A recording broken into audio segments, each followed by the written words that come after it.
PM Modi ने शुक्रवार को राष्ट्रीय शिक्षा नीति पर आयोजित कॉन्क्लेव को संबोधित किया। इस कॉन्क्लेव में नई राष्ट्रीय शिक्षा नीति का ढांचा तैयार करने वाले डॉक्टर कस्तूरी रंगन और उनकी टीम, विभिन्न विद्यालयों के कुलपति और जाने माने शिक्षाविदों ने हिस्सा लिया। इस दौरान पीएम मोदी ने कहा कि भारत को ताकतवर बनाने के लिए, विकास की नई ऊंचाई पर पहुंचने के लिए, भारत के नागरिकों को और सशक्त करने के लिए एजुकेशन पॉलिसी में खास जोर दिया गया है। भारत की नेशनल एजुकेशन पॉलिसी, राष्ट्रीय शिक्षा नीति का आधार भी यही सोच है। राष्ट्रीय शिक्षा नीति 21वीं सदी के भारत की, नए भारत की फाउंडेशन तैयार करने वाली है। 21वीं सदी के भारत को हमारे युवाओं और हमारे युवाओं को जिस तरह की एजुकेशन की जरूरत है, जैसी स्किल्स चाहिए, राष्ट्रीय शिक्षा नीति पर इन बातों पर विशेष फोकस है। भारत को ताकतवर बनाने के लिए, विकास की नई ऊंचाई पर पहुंचाने के लिए, भारत के नागरिकों को और सशक्त करने के लिए, उन्हें ज्यादा से ज्यादा अवसरों के उपयुक्त बनाने के लिए इस एजुकेशन पॉलिसी में खास जोर दिया गया है। जब भारत का स्टूडेंट, चाहे वो नर्सरी में हो या फिर कॉलेज में साइंटिफिक तरीके से पढ़ेगा, तेजी से बदलते हुए समय और तेजी से बदलती जरूरतों के हिसाब से पढ़ेगा, तो वो नेशन बिल्डिंग में कंस्ट्रक्टिव भूमिका निभा पाएगा। भारत में कोरोना वायरस संक्रमण के मामले गुरुवार को 20 लाख के पार पहुंच गए। वहीं इससे ठीक होने वालों की संख्या 13,70,000 से ज्यादा हो गई। राज्यों और केंद्र शासित प्रदेशों के प्राप्त आंकड़ों से यह जानकारी मिली है। केंद्रीय स्वास्थ्य मंत्रालय के सुबह 8 बजे जारी किए गए आंकड़ों के मुताबिक देश में एक दिन में संक्रमण के 56,282 नए मामले सामने आने के बाद गुरुवार को कुल मामलों की संख्या 19,64,536 हो गई है। वहीं 24 घंटे में संक्रमण से कुल 904 लोगों की मौत हो गई, जिससे मृतकों की संख्या 40,699 हो गई।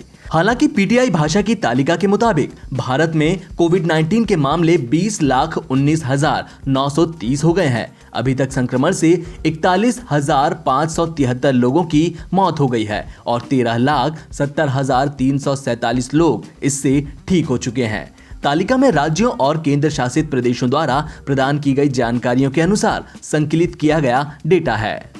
मंत्रालय ने कहा है कि इस संक्रमण से मुक्त होने वाले लोगों की संख्या 13,28,336 हो गई है। मृत्यु दर गिरकर 2.07% हो गई है। यह लगातार 8वां ऐसा दिन है जब संक्रमण के 50,000 से ज्यादा मामले सामने आए हैं। भारतीय चिकित्सा अनुसंधान परिषद के मुताबिक 5 अगस्त तक 2,21,49,351 सैंपल्स की जांच हुई है, जिनमें से 6,64,949 सैंपल्स की जांच 5 अगस्त को की गई।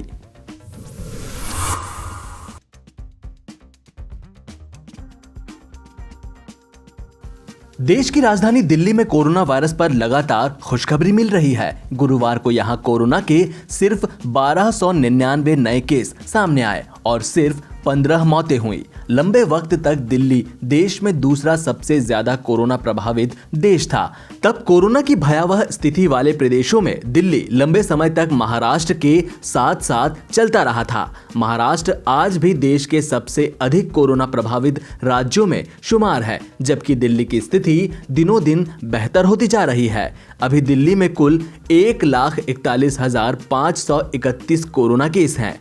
हालांकि यहां सिर्फ 10,348 ही एक्टिव केसेस हैं, जबकि 1,27,124 कोविड-19 मरीज ठीक हो चुके हैं। वहीं कुल 4,059 लोगों की मौत हुई है। दिल्ली में 30 जुलाई से 6 अगस्त के बीच कोरोना केस में मात्र 0.8% की दर से वृद्धि दर्ज की गई है। अच्छी बात यह है कि यहां 2.9% मरीजों की ही मौतें हुई हैं। साथ ही यहां कोरोना केसेस में महज 7.3 मरीज ऐसे हैं जिन्हें फिलहाल इलाज की जरूरत है। दिल्ली में अब एक्टिव कोरोना केसेस के मामले में देश के 12 राज्यों से बेहतर स्थिति में है। यहां महाराष्ट्र, आंध्र प्रदेश, कर्नाटक, तमिलनाडु, उत्तर प्रदेश, पश्चिम बंगाल, बिहार, तेलंगाना, गुजरात, असम, राजस्थान, ओडिशा और केरल से कम कोविड-19 मरीज इलाजरत हैं।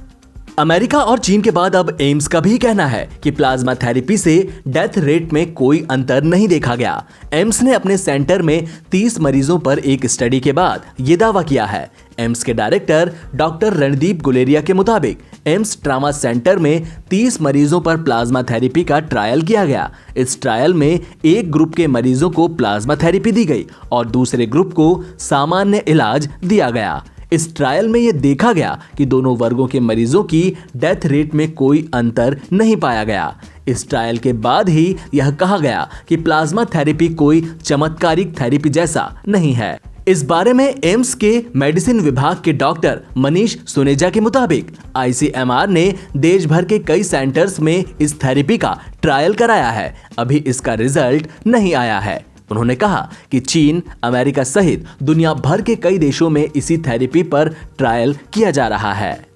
चीन में 103 मरीजों पर हुए एक रिसर्च को हाल ही में एक मेडिकल जर्नल में प्रकाशित किया गया है। इसमें डेथ रेट में कोई अंतर नहीं पाया गया। एम्स के अंदर भी यही रिजल्ट आया है।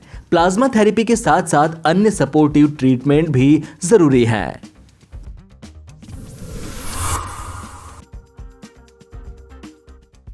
दुनिया भर में कोरोना के मामले जैसे जैसे बढ़ रहे हैं, सोने चांदी का रेट भी उछल रहा है। MCX पर सोना 56,000 के स्तर को पार कर चुका है, जबकि चांदी 79,000 के स्तर को पार कर 80,000 के काफी करीब पहुंच चुकी है। इंटरनेशनल मार्केट की बात करें तो सोना $2,000 के पार $2,058 प्रति आउंस तक पहुंच गया है। यह 7 सालों का उच्चतम स्तर है। 31 जुलाई को गोल्ड $1,973 प्रति आउंस पर बंद हुआ। अगस्त के महीने में अब तक वहां $2,072 तक के उच्चतम स्तर को टच कर चुका है। सिल्वर की बात करें तो गुरुवार को यह $28.40 प्रति ट्रायल आउंस पर बंद हुई। MCX पर इस समय दिसंबर डिलीवरी चांदी की कीमत में 106 रुपए की तेजी देखी जा रही है। गुरुवार को यह 77,926 के स्तर पर बंद हुई थी। आज सुबह तक यह 79,530 के स्तर पर खुली। अभी तक उच्चतम स्तर 79,723 है। सराफा बाजार की बात करें तो दिल्ली सराफा बाजार में गुरुवार को सोने की कीमत 225 रुपए तेजी के साथ 56,590 रुपए पर पहुंच गई। चांदी 1,932 रुपए की तेजी के साथ 75,755 रुपए प्रति किलोग्राम के स्तर पर पहुंच गई। बुधवार को सोना 56,365 प्रति 10 ग्राम पर बंद हुआ। उस दिन चांदी 73,823 प्रति किलोग्राम के स्तर पर बंद हुई थी।